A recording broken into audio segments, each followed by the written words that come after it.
I realized that social media, like you've seen the show Black Mirror, right? Yes. It makes you behave in ways that you would never expect. I think of myself as a good person. I always did. But I realized that social media and the internet was giving me a free pass to behave in a way that I wouldn't in real life. So for example, if I started out or wrote gossip about a celebrity, I didn't know this person, but I was writing this story, not intentionally, but saying something negative about them to get views and followers and likes. And then I stopped myself and realized I was feeling bad about myself, and I was feeling embarrassed to run into them. That as long as they don't see me in person and I don't have to face them in person, it's fine, whatever I say.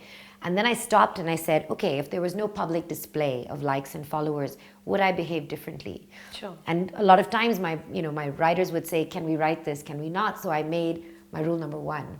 And I said, you can only write something you can say to their face. You'd be amazed how that is such a very clear check for yourself before you write a comment or before you write a blog, before you write anything. If you are not comfortable saying this to somebody's face, then you have no business doing it behind their back. But what is social media?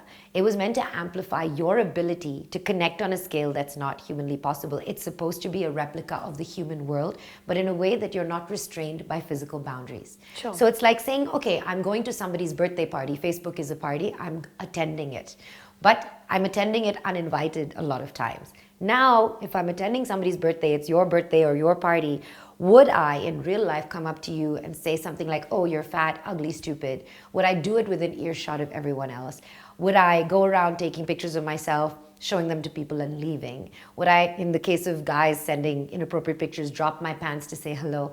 You would never do that in real life. Sure. So why do we behave online in a way that is just grossly unacceptable? You have 40 million visitors across your various platforms, is that true? So I mean, it varies. So we have 10 million unique visitors, then Sure. there'll be repeat. And If then, you can explain what unique visitors so actually means. unique visitors a month means that these are separate individual people that come to you. Sure. And because otherwise what might happen is if you just count page views, it might be the same person who's gone to 100 pages. Mm-hmm. Unique visitors means it is a separate individual from a separate IP address who's come in and is clocked as a separate person who might be interacting in multiple ways. So unique visitors are quite important. There might be 3 million on Facebook, there might be 2 million on Twitter, there might be 1.5 million on Instagram. Mm-hmm. Then you have what happens on the shows that we've created for television. You have to calculate that number, the number of people that are listening to the podcast.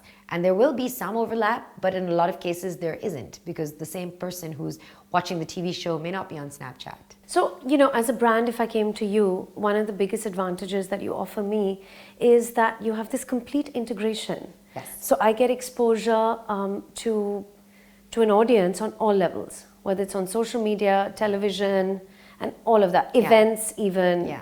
So is that how you're deliberately sort of strategizing to stay relevant and to grow? So it is strategic. It is intentional, and I feel that it is the future as well. And I think the other thing that we're doing is we're really very bullish on community, which is why we've created Malini's Girl Tribe. Because Tell us about that. So I mean, it started off as a small experiment with a Facebook group. Now we're close to like 40,000 again through different platforms. And what I've realized is that the future of influencers is influencers who will create community around themselves. And then the conversation drops. They spend so much money creating this campaign, but they're not using the most important tool that's available to them, is a response. And not just a feedback of someone saying, I'm not a happy customer. It's a community that isn't just about consuming one kind of lipstick or one kind of shoe. Women as a whole, and if you please join the Girl Tribe and see, are talking about everything. So you've seen they talk about travel and food and literally everything under the sun. And that's how people function. And that's how brands need to function. You have a very large NRI audience as well, right? Yeah. 35% of your, which is an incredible figure. I think, more than even India, the international global Indian audience is starved for entertainment content. Here we get it from 500 sources, but internationally, they don't get it unless they wait for one glossy magazine to reach them. So they have to come online. And I think the MissMalini brand resonated with them because I also, you know, have an international background. I grew up all over the world, and they feel like it's easy to consume. They'll get access to things which they normally don't because of our relationships. We'll get special celebrity access. We'll show them a side of celebrities they don't normally get to see, and it's very aspirational.